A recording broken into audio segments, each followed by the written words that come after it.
Hurry back to my room and hop in the shower, only to find that the water takes a while to heat up. The shock of the cold water nearly kills me. Actually, I remember this. When I would run, 2-3 years ago, whatever, before COVID, I had asked someone, because he exercised a lot, I think, or so I thought, and he like messaged me like proud of me for running or whatever when I posted it, and I was like, should I take warm showers or cold showers? And he said to like start hot and then slowly get colder, I think, and eventually I'd just be taking like a full cold shower, and I did that for like months. It was crazy. I managed the warm water a bit to spend some quality time feeling my muscles loosen. Yeah. My heart, surprisingly, feels the least bothered by the run. I suppose that's a good thing, even if it does make me feel a bit of a wuss.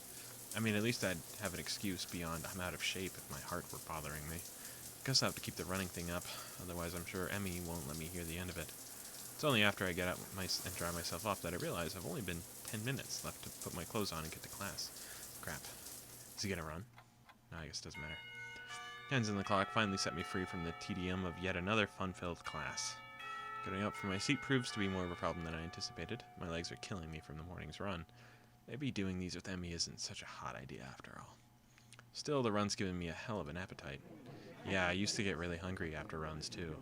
I would always like really crave like just meat. Like, I just wanted ham. like a slice of ham or like a steak.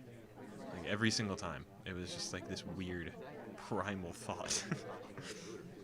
Halfway down the hallway to the cafeteria is when I remember that I've got my lunch with me. My parents saw fit to provide me with some prepackaged stuff when I moved in, and a good thing, too. The hallway is packed with students headed for the cafeteria. Going back is like swimming upstream, but I've got an appointment to keep on the rooftop. Takes me a moment to find the staircase leading up to the rooftop, but I'm willing to bet Emmy and Rin aren't up there by now anyway. In fact, I think I saw Emmy run among the bodies in the hallway headed for the cafeteria. I step out the door to the roof and take a deep breath. The fresh air blowing against my face and body almost makes my legs hurt less. Maybe if I'm upside down. Part of me wants to be surprised that Rin's already up here. What's that going to accomplish? Things in the clouds. Couldn't you just look at them right side up? Rin rolls her eyes in something approaching the exasperation. That I wouldn't get a new perspective. Damn. Is upside down really a new perspective? Aha, caught her off guard. Rin looks pensive. You may have a point. Maybe sideways. As Rin lays down on the bench to look at the sky, I give up. Fortunately, Emmy chooses that moment to burst through the door carrying 2 bags. She really takes the door off its hinges. Sorry it took me so long. There were a ton of people in line. She drops the first bag in front of Rin and takes a seat on the bench next to her. Do you buy Rin's lunch for her? Sometimes, yeah. I'd have Rin buy lunch for me in return, but I'm not sure how she'd carry it. Plus, I'd never buy her lunch. If Rin's offended by Emmy's comment, she doesn't show it. Emmy sniffs. How ungrateful of you. I'm not sure whether the two are joking with one another or if I'm witnessing the beginnings of a catfight. Aw, I like Happy Rin. She's cute. This is like the first time we've seen Happy Rin when she wasn't, like, high. The two girls stare at one another for a few tense moments before breaking into smiles. Hey, Emmy, do you think that being upside down is a new perspective on things? Didn't I already have this conversation? Emmy looks thoughtful, apparently giving the question some thought. After a deep, profound pause, she speaks. I have no idea. Well, at least she's as lost as I am. Hey, Hisao, you're coming to the track meet, right? The question comes out of the blue and catches me off guard. I don't know yet. Honestly, Hisao, after I went through all the trouble of letting you run with me in the morning, you won't even show up at my track meet. Well, wasn't she the one that asked me to run with her? Actually, she didn't even give me a choice in the matter. Wait, no, I didn't say that. She beams at me as if I had just agreed to give her $1 million. So you will come with me after all? That's great. I didn't say that either. I'll be going too, so I'll make sure he comes, Emmy. Good idea, Rin. Maybe we can get some food and something after when the meet's over. I feel like I've just been conned. Not by these two. More like some outside force pushing me irrevocably toward my destiny. Maybe I shouldn't read books that feature conspiracy theories so heavily, otherwise I might wind up ending sounding like Kenji. Still, I suppose that I've got to show up now. I don't think that I could stand against both of them being disappointed. I never hear the end of it. When is it again? Next week, silly. I told you a few days ago. No, you didn't. I forgot? Well, you won't forget to come, will you? Of course I won't. I'll even make a note on my calendar or something. Rin nods sagely.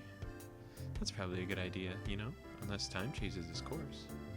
It can do that? It's weird because it can. We could literally just go to a different save state right now.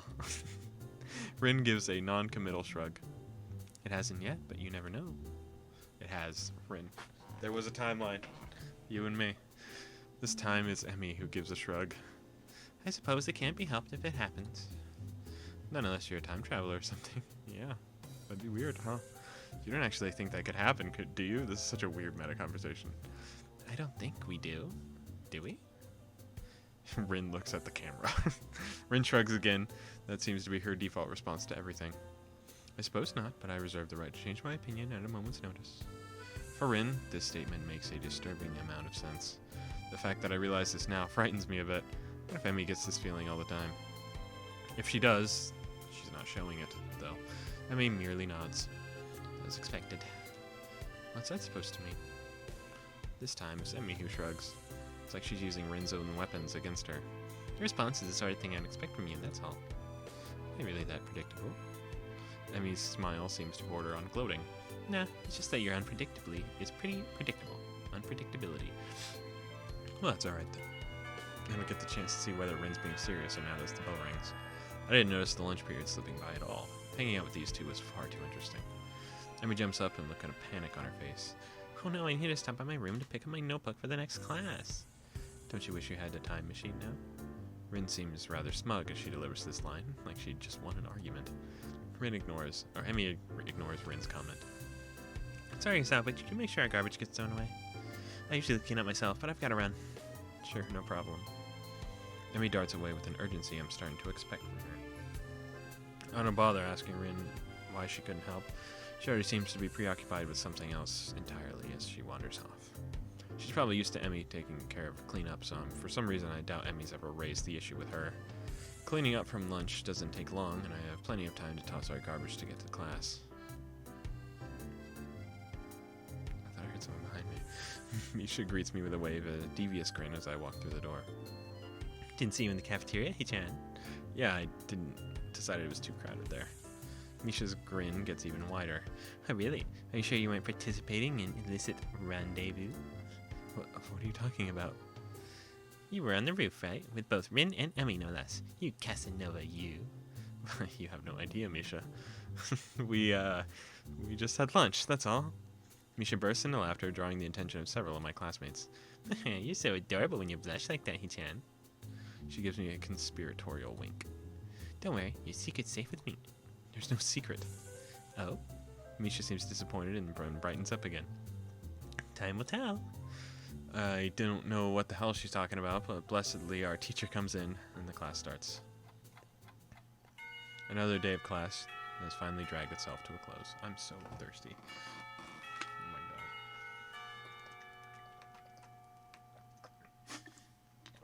Oh my god. Y'all hate Arrowhead water? I hate Arrowhead water. I don't have it because it was cheap. Unexpectedly, I managed to stay awake for the whole day. I'm pretty sure that does count as a miracle. My legs seem unwilling to stand up for a moment. I guess the run took it out of me. I head down the hallway and make my way to my room. I sit down and half-heartedly chip away at my homework for a while, feeling like a vulture picking at a particularly unsavory carcass. It knows that this is what it eats, but it's not sure that it shouldn't be ordering takeout instead. Ow. Don't hurt. I'm sorry.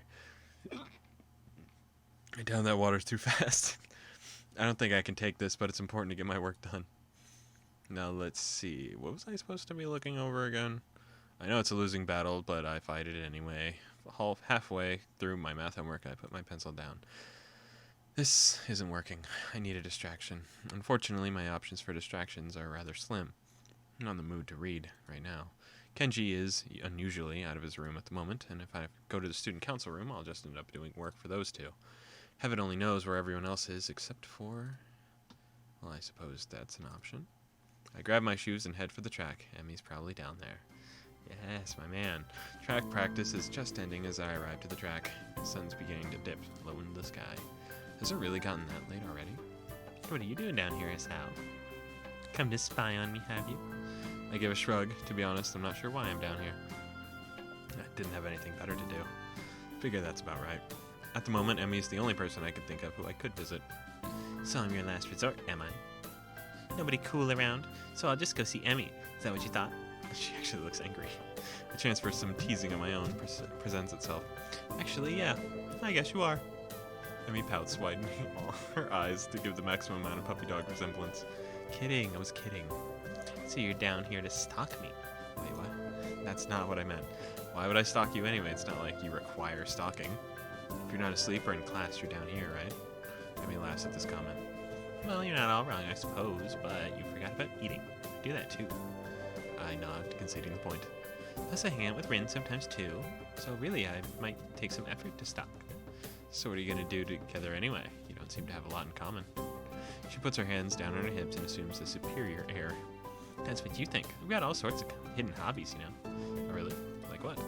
And he puts her head to one side as if she's trying to remember what she does in her free time. Well, Rin and I go shopping sometimes.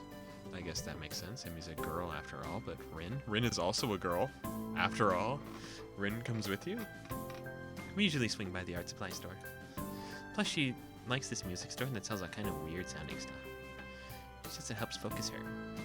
That makes a little more sense. I see. Any other hidden hobbies? Emmy wags a finger at me.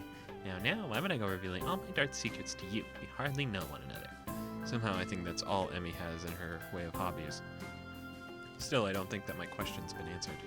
Even if you do have a few hobbies, I still don't see why you hang out with Rin so much. I mean, she's kind of weird, isn't she? This comment causes Emmy to laugh loudly. Ha, that's an understatement of the year. So why? I mean, you're a lot better at conversations. So why is he trying to put her down, bro? Chill. Just let her have her friends. So I figured he'd hang out with a lot of people, but I've only seen you hang out with Rin. Emmy seems unusually defensive. You seem unusually offensive, Hisao. Calm your shit. Hey, I hang out with plenty of people that aren't Rin. You just don't see me doing it because I'm not in your classes. Okay, but that still doesn't explain why you hang out with Rin. Let her hang out with Rin, my guy. I'm not even sure why I want to know this. I guess it's because lunch was so strange. She had a best friend. What's so strange about that? Emmy shrugs, looking very Rin-ish. He's obsessed. It's because we have similar outlooks. If you were to ask me the least likely answer to my question, that would be it. They just both want to strive to be the best of something, bro. What do you mean? It's like... Okay, Rin paints and stuff, right? Yes. I'm not sure where this is going. Well, I run. And that's why we're similar. Yeah, why is this so weird to get past your head? You lost me. They have a passion. Hisao. Passion. Emmy frowns as if trying to figure out her answer. Well, maybe it's because we do things for the same reasons. Huh, they want to be really good. They want to express themselves.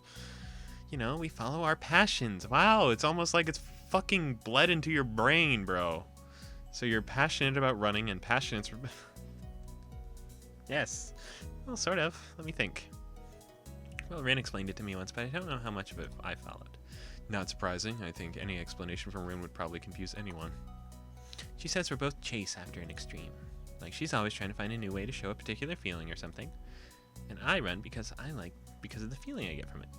And since we don't allow ourselves to be slowed down by anything, we make a connection based on that. What do you mean by slowed down by anything? Man's never felt joy in his life. Amy looks surprised at her point to her legs. You know, because I'm a runner and Rin's a painter without arms. So we respect each other's determination. Like, yeah, dude. And that's why we hang out. I think. Well, I'm not sure that made any sense to me. How difficult is it to burn into your brain? She paints with no arms. That's very difficult. That's an opposite. She runs with no legs. That's an opposite. They both have passion for these things that they shouldn't be allowed to do, but they do it anyway. How difficult is that for you to understand, is how. But from Emmy's sheepish expression, she's not sure about it either. Honestly, it's not something I think about much. We just get along. I think that's what really matters. I suppose she's got a point. Another question strikes me. Since I've got nothing better to do, I ask it. So what got you into running anyway? Okay, so I've been running since I was really little. My dad was a runner, so as soon as I could walk, he started teaching me how to run. It was our father-daughter thing, you know? Our own mutual hobby. She got really sad. Shadow crosses her face, and I'm shocked she looks so sad. Did something happen between them? He probably died, man. Man, I don't have a lot of time left. Sorry, but I've got to get a few more laps in before I see the nurse. She races off the track, hair streaming into the wind. It seems to It seems to me she's going a lot faster than she was this morning. As she rounds the track, I catch a glimpse of her face. It's much the same as it was this morning, but her eyes seem to have taken on a harder edge. I guess she's right. I don't really know much about her. I watch her run for a little while, and then I stand up to head back into my room. Hey! She spots me leaving and waves to catch my attention. Don't forget, same time tomorrow. Got it? Got it. I head back to my room. Homework beckons. Depressing. I can't sleep. My body's tired, but my mind is kept awake, staring at the ceiling in the hollow darkness of my room. I grasp desperately for a thread of thought, hoping that I can run my brain into the ground. All I can think of is how I can't think of anything. That's not productive. I wonder if this is the side effect of my medication, though it seems odd for me to take so long to show up. Then again, maybe I'm just I'm not used to my new surroundings as I'd like to think. I don't know, but for whatever reason I'm awake and I shouldn't be. This is ridiculous. Ignoring my body's stiffness, I get out of bed and look at my clock. 4 in the morning. Ooh, he's got to get up in like 3 hours. Last I checked, it was only 1, so maybe I slept a little. I don't know. I throw on some clothes and head out of my room. Walk might do me good. I'm surprised at how chill the air is compared to the relative warmth of the day. I could almost see my breath as I wander around the campus, waiting for the sun to come up, or for me to fall asleep. At this point, either option works for me. I find myself at the track, where, for the first time, Emmy's not out running. Suppose that makes sense. It's too early, even for her. The bleacher seats are cold, but at this point, I welcome the sensation. The sun is starting to show its face over the horizon, and I know with an awful certainty that I will get no sleep tonight. The sun's steadily strengthening rays start to warm me up, and I watch the dew on the ground begin to stream lightly. My mind calms down a little.